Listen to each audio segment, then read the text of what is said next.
ظلم اور جبر کی پہچان مٹا کر رکھ دیں، اب بھی ہم چاہیں تو کوہرام مچا کر رکھ دیں، خشک تنکوں کی طرح بکھرے ہوئے ہیں ہم لوگ، ایک ہو جائیں تو دنیا کو ہلا کر رکھ دیں۔ جی ناظرین و سامعین، السلام علیکم ورحمۃ اللہ وبرکاتہ۔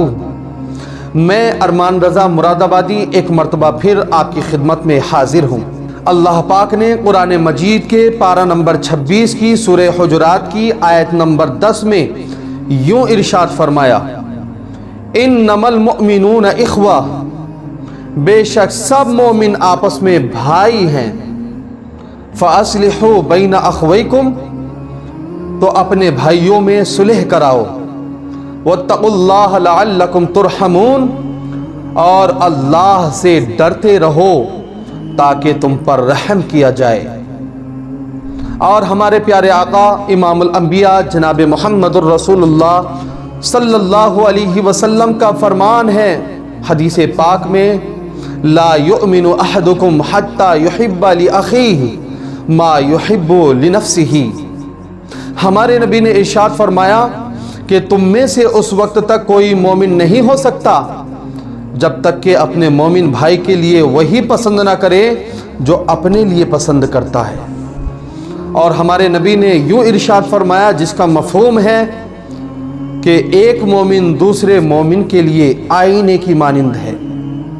اور ہمارے پیارے آقا جناب محمد الرسول اللہ صلی اللہ علیہ وسلم نے یہ بھی ارشاد فرمایا کہ تمام مومن، چاہے وہ ہندوستان میں بستے ہوں، چاہے وہ چین و جاپان میں رہتے ہوں، افغانستان، فلسطین یا پاکستان یا دنیا کے کسی کونے کسی خطے میں رہتے ہوں، جو بھی ہمارے مومن مسلمان بھائی ہیں وہ سب ایک جسم کی مانند ہیں۔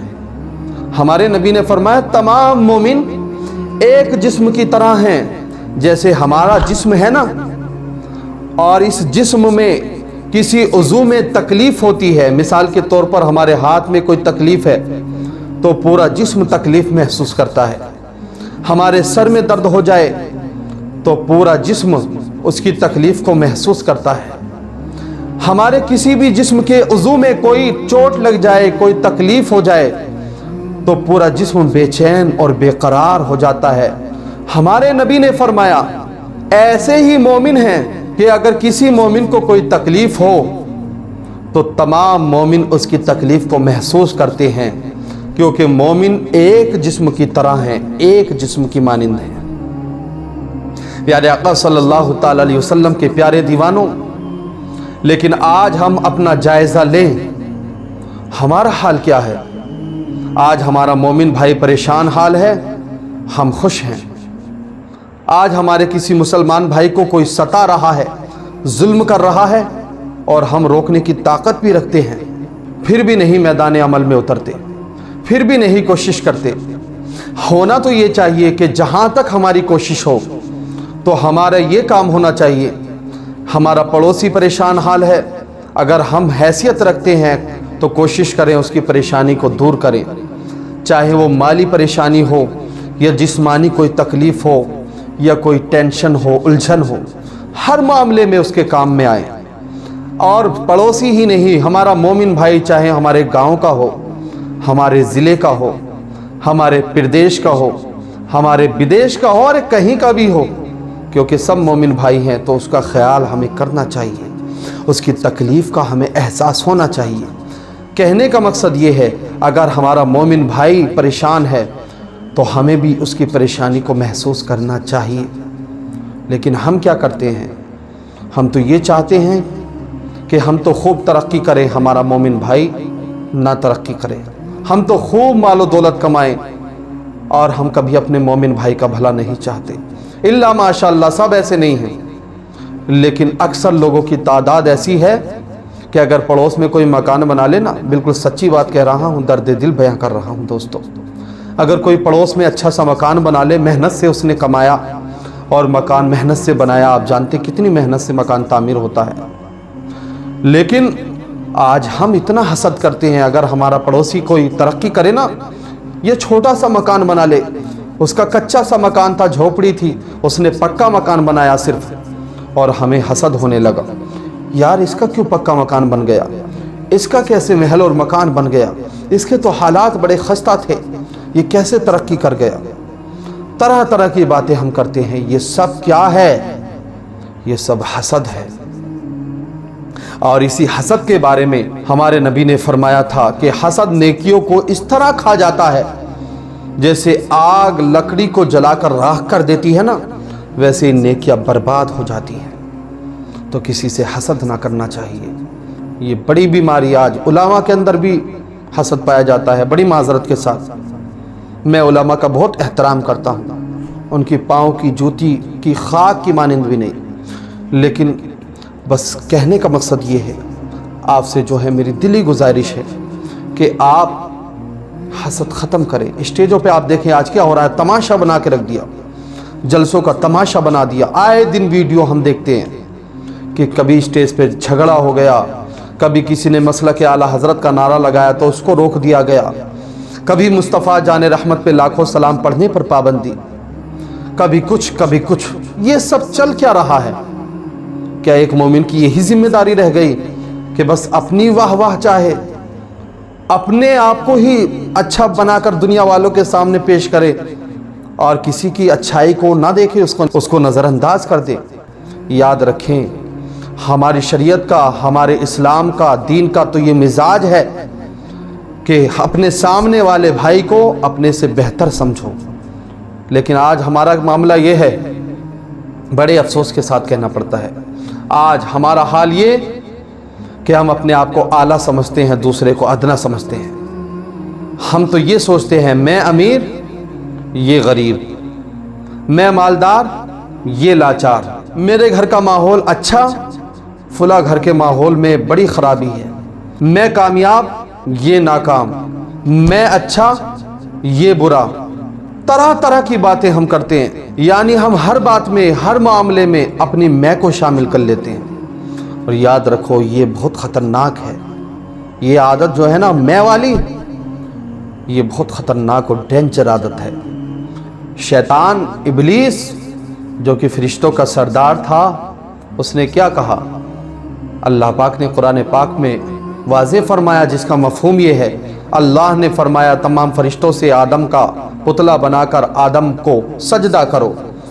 सब ने सजदा कर लिया, लेकिन इब्लीस ने, शैतान ने इनकार कर दिया और कहा मैं इससे बेहतर हूँ। यानी उसने अपनी मैं को शामिल कर लिया, अना को शामिल किया। तो अल्लाह ने फरमाया निकल जा, तू शैतान है, मरदूद है, लईन है। अल्लाह ने उसे जन्नत से भगा दिया, अल्लाह ने उसे जन्नत से निकाल दिया और उसे क़यामत तक के लिए मरदूद, मलऊन करार दे दिया गया। क्यों? वो तकब्बुर करने लगा, इसलिए उसने अपनी मैं को शामिल किया, इसलिए अल्लाह ने उसको रजीम कर दिया। अल्लाह अकबर। प्यारे दोस्तों, आज हमें भी इस पर गौर करना चाहिए। आज हमारे अंदर बड़ी बीमारियां हैं और आज की सबसे बड़ी बीमारी मुझे जो नज़र आती है वो है हसद की बीमारी। एक तो होती जिस्मानी बीमारी, बुखार या कोई और बीमारी, एक होती रूहानी बीमारी।